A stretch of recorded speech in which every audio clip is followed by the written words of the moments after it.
era inevitable. Graciela Fernández Mejide, todos la conocen, formó parte de la CONADEP, la Comisión Nacional de Desaparición de Personas. Recordemos, en el 77, su hijo Pablo, que tenía 17 años, fue secuestrado y desaparecido. ¿Cómo estás, Graciela? Estoy bien en un día que siempre es triste, Jorge. ¿Cómo estás vos?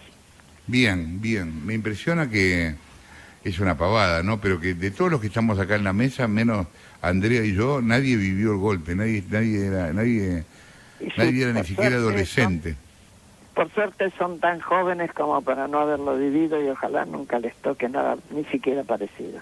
Ojalá. ¿Y qué significa para vos, bueno, más allá de lo personal, obviamente, esta fecha hoy? Mira, antes que nada quería mencionar lo que vos leíste que salió hoy en el diario sobre que Estados Unidos conocía. Sí conocía, y cada 30 años desclasifica a Estados Unidos y tiene acceso. Y Marcelo Larraqui tuvo acceso ya hace un tiempo a documentos que indican esto, que la embajada, primero que la embajada de Estados Unidos estaba al tanto de todo, como te podrás imaginar. Segundo, se decía, no me consta, que Kissinger, entonces se gobernaba Gerald Ford, Kissinger dijo: lo que tengan que hacer, háganlo rápido. Yo recuerdo, Graciela, que Kissinger se había reunido con Macera también en algún momento durante la dictadura, ¿no? Sí, ahí había una decisión tomada, no había posibilidades. Estaba leyendo justamente una declaración de la Sociedad Central de Arquitectos de aquella época que decía, llamaba la atención y pedía a las organizaciones de la sociedad y demás que se contuviera la violencia de la AAA, etcétera, etcétera, y se llegara a las elecciones, que eran 6 meses después, ¿no? Sí, claro, pero faltaba mucho. Claro. Vos sabés que hablamos del golpe a veces como si la gente no lo hubiera apoyado. ¿Vos pensás que la gente lo apoyó, que un gran sector de la gente lo apoyó? A ver, no toda la gente, yo no. Yo estaba muy interiorizada de lo que había pasado en Chile. Es más, había tenido en el Instituto mío de Idiomas alojado a un argentino que había logrado salir de Chile y esperaba ahí camino de Holanda, y me había contado al detalle. Por lo tanto, era un golpe muy cantado, muy cantado, muy hablado, con un pregolpe, si te acordás, de Capellini. Sí, claro, el de Capellini, de la Fuerza Aérea en diciembre. Exactamente. Bueno, cuando vos... Todo el mundo lo estaba esperando. Y pasaba una cosa, honestamente, Jorge. Era tal la violencia previo a la muerte de Perón, pero después de la muerte de Perón, cuando se organiza la AAA, los enfrentamientos paramilitares y de las organizaciones armadas eran como para meter miedo. Y la gente, así como había votado a Perón, esperando que pudiera calmar esos enfrentamientos entre la izquierda y la derecha peronista inclusive, de últimas, en la Argentina era habitual el golpe. Sí, claro. Si vos pensás del 30 al 76 hubo 6 golpes. Todos amnistiados. Claro, después de cada uno, sí. Cada uno de ellos amnistiados en su momento. Cuando vos decís que estaba cantado, me hiciste acordar, ¿te acordás aquel diario que sacaba, bueno, que dirigió quien fue canciller de Cristina? Timerman, Héctor Timerman, que se llamaba, creo que La Tarde, que anunció día tras día se venía el golpe, y también La Razón, y tenían un tanquecito, y la foto del tanque iba siendo cada día más grande. Y decían de título, estoy hablando de dos vespertinos, decían de título: faltan tantos días. Eso fue increíble. No me acuerdo del detalle ese que por ahí vos, por tu profesión, te fijabas más en particular. Pero sí, era algo que estaba anunciado, que estaba apoyado por una parte importante de la sociedad con cierto poder. De hecho, la jerarquía católica lo apoyó. Sí, claro. Mucho empresariado también. periódicos, nos fue muy difícil después durante la resistencia acceder a publicar algo, muy difícil, era un trabajo permanente de goteo. No el Buenos Aires Herald y la prensa fueron quizás los dos únicos medios, ¿no?, que publicaban algo. Exactamente, y el Argentinische Tageblatt, que nos... el diario alemán, sí, claro. Sí, el diario alemán, que además a nosotros como Asamblea Permanente por los Derechos Humanos nos publicaba, nosotros éramos los que más acumulábamos lista por nuestra propia infraestructura, y entonces cada tanto hacíamos un fascículo nuevo con las denuncias que teníamos, con los documentos, etcétera. Por un tiempo el Argentinische Tageblatt lo hizo, después no lo hizo más y la Asamblea tuvo que poner su propia imprenta interna, y así funcionamos durante toda la dictadura, con nuestra propia imprenta, ¿no? Graciela, ¿vos qué edad tenías cuando fue el golpe? Y calculá que yo nací en el 31 y el golpe fue en el 76. Okay. Hoy tengo 90. ¿Cambió tu vida? La giró rotundamente. Pensá que yo enseñaba, tenía un instituto de idiomas, no participaba en política partidaria, sí me interesaba la política, leía las revistas más comprometidas con un pensamiento más de izquierda, como Crisis, después como Cuestionario, etcétera. Estaba al tanto, no de los detalles de la política, pero sí me importaba la política y sí rechazaba profundamente los golpes de Estado. Ahora, a partir de ahí, sobre todo a mí lo que me quebró totalmente fue el secuestro de Pablito. Sí, claro. Que fue el 23 de octubre del 76. Y bueno, eso hizo que terminara dejando las clases, que le entregara a mi socio el instituto, que terminó vendiendo porque él solo no quería seguir, y me dedicara exclusivamente a buscar a Pablo. Así conocí los organismos de derechos humanos, así me incorporé a dos, porque yo iba a Madres a las vueltas de los jueves, o a reuniones se había en iglesias o en lo de Miñones, y al mismo tiempo a la Asamblea Permanente por los Derechos Humanos, donde terminé recalando, porque me sentí, yo personalmente soy institucionalista, digamos, entonces sentía que desde la mañana hasta la noche, todos los días, yo tenía un lugar donde estar y trabajar. Yo no sabía que habías estado en las marchas de las madres en aquel momento. Que no sabía que habías estado en las marchas de las madres. Sí, tengo mi pañuelo. Mira vos. Mi pañuelo, claro, sí. Perdón por mi ignorancia. Y escúchame, ¿cómo eran? ¿Por qué tenés que saber? ¿Cómo eran esas marchas al comienzo? Bueno, ¿Qué pasaba con la gente alrededor?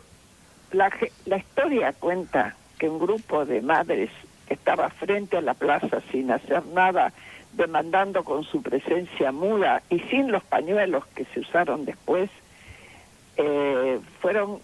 les indicó la policía que caminaran, que no se quedaran quietas. No sabiendo dónde ir, empezaron a dar vuelta a la pirámide. Y en general, al principio, solo eran personas directamente afectadas, como se decía. Fue mucho después cuando empezó a haber acompañamiento. Pero tardó mucho porque había mucho miedo. Claro. Había mucho miedo. El terror es eso. El terror no te deja pensar.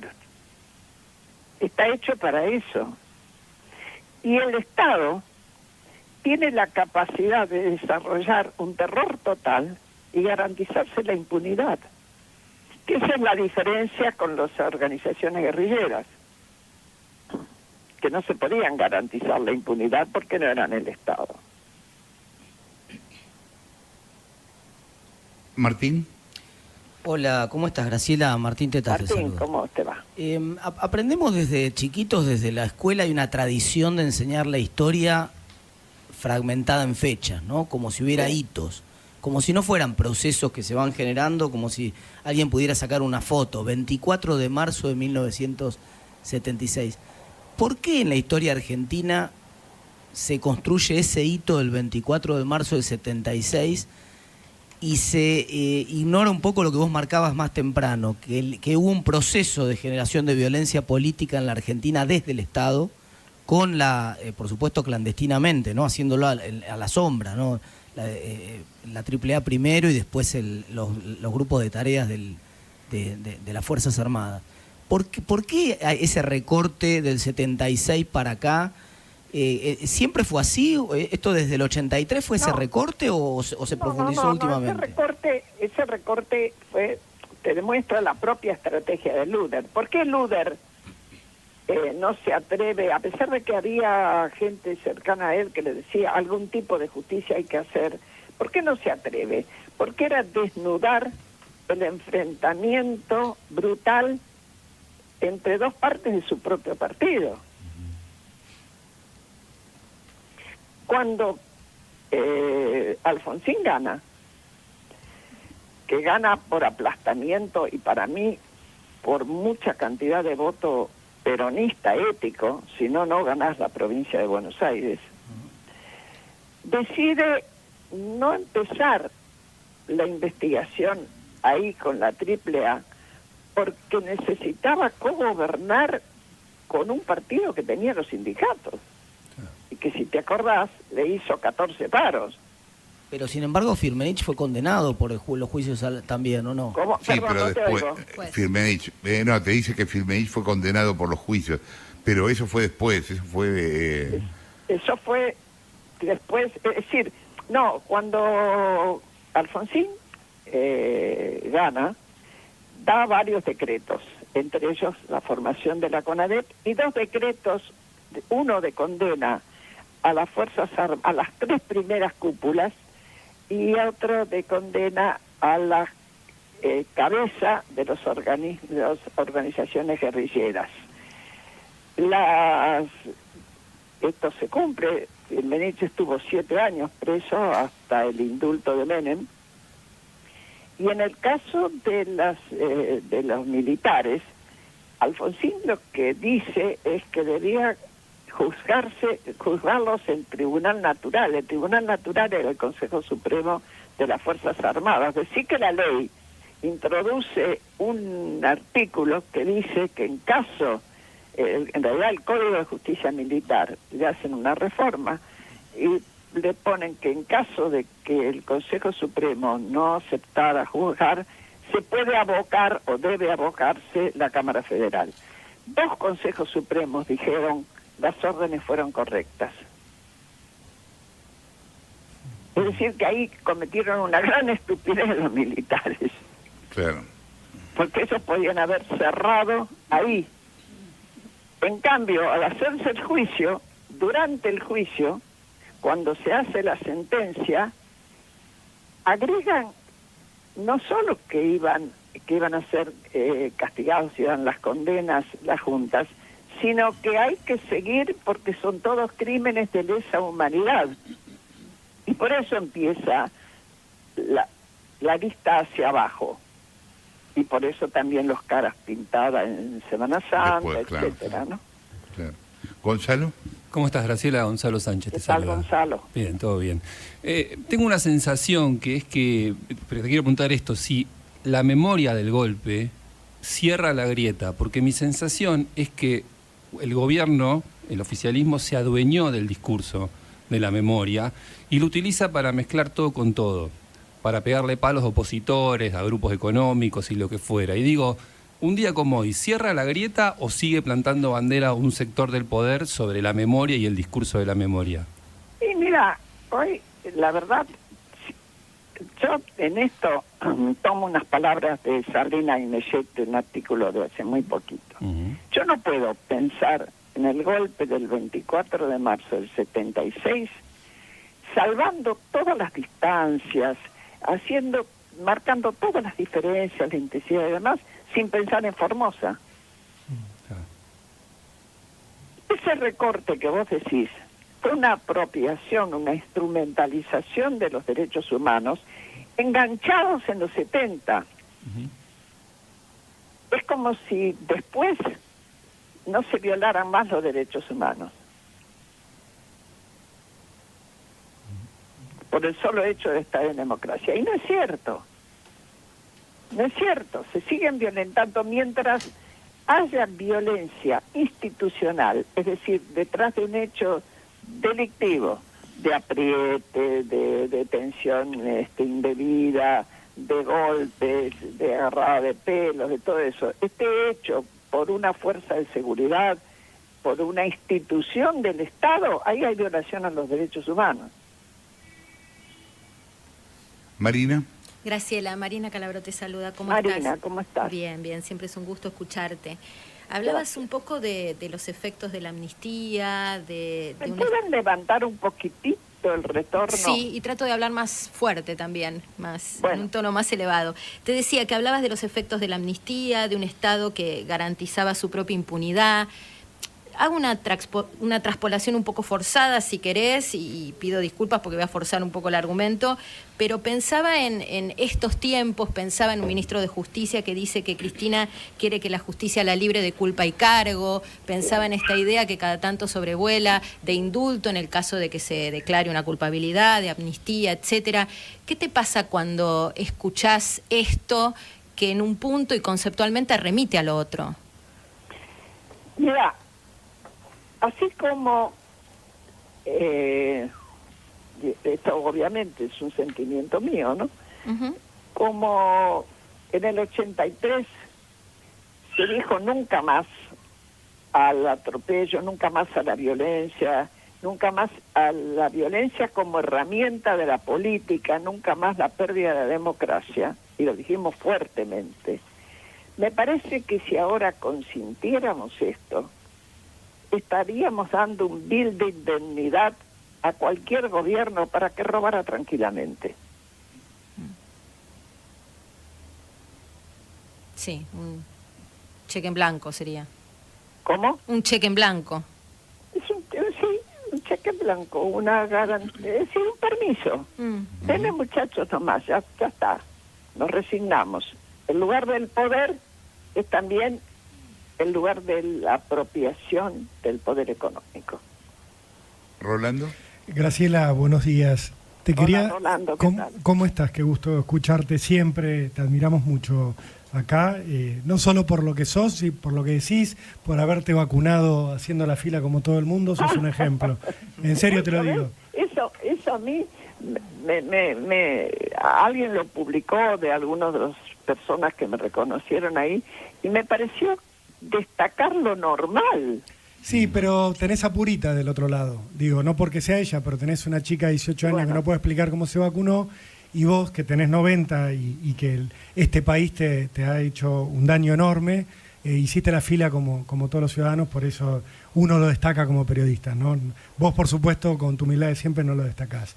Yo te quería preguntar, a tu edad y con todo lo que te han hecho, digo, te desaparecieron un hijo, que no se me ocurre nada peor que le puedan hacer un ser humano. ¿Qué esperas de como respuestas finales de lo que pasó en la dictadura? ¿Te parece que faltan? ¿Cuál es la deuda principal de la justicia, de la reconstrucción histórica? ¿Sentís que está todo cerrado, lo que se tenía que cerrar a nivel judicial, de castigos, de condenas, de verdades? ¿Qué está, o estás esperando algo? Mira, y en tal caso, ¿qué? Yo creo que en el tema justicia, en Argentina se avanzó más que en el tema verdad.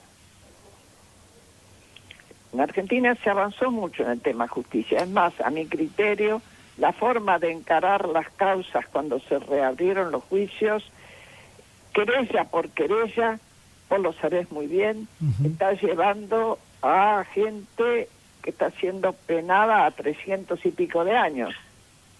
Y algunos ya están muertos, obviamente. Yo creo que debió haberse mantenido la forma, el formato de juzgar por centro clandestino. Ahí hubieran acumulado todos los que habían desaparecido en ese centro, todos los testigos y todos los responsables. Y seguramente hubiera sido muchísimo más rápido. Y también la otra cuestión que yo propuse en su momento, y por poco me matan, es que se propusiera que aquel que dijera la verdad y contara, y sobre todo diera datos sobre niños secuestrados, arrancados a sus padres y demás, si se probaba que era verdad, no fuera condenado, pero con rebaja de pena. Incentivarlos a que hablen. Estás hablando ahí, Graciela, hablas de lo que fue... Estimular a que hubiera más verdad. Hablas de lo que fue el proceso de Sudáfrica con eso un poco, ¿no? En Sudáfrica, es cierto, se hizo un poco así, pero en Sudáfrica, por la religión que tiene el Ubuntu, el daño que alguien causa, por el crimen que sea, se lo hace a todos, se lo hace también al victimario. Y si pide perdón, no solo el victimario, sino la víctima, se vuelven a integrar al todo que se había roto con el daño. Es una religión, no es nuestro pensamiento liberal, claro. Yo y mis derechos. ¿No? Vos acá tenés un pensamiento de origen liberal, que es yo tengo derechos. Cosa que en la dictadura perdimos todos. Está claro, Graciela, te mandamos un abrazo grande. Y una cosa más. Decime. Cuando me preguntan si yo perdono, yo les digo, nadie pidió perdón, Jorge. Es cierto. Es cierto. Ni de parte de los militares, ni de parte de los dirigentes máximos. Hubo, sí, críticas y autocríticas de personajes menores de la izquierda, de Montoneros, de Lerp, etcétera, pero no de las cúpulas. Y además, en lo personal, la víctima fue mi hijo Pablo. Yo no sé qué hubiera hecho si él hubiera perdonado. Yo no me siento en condiciones de perdonar a nadie en nombre de otros. Sí voy a exigir que al peor enemigo le den la justicia que yo hubiera querido para mi hijo. Un abrazo grande, Graciela. Graciela Fernández Mejía, señores, son las 11:56.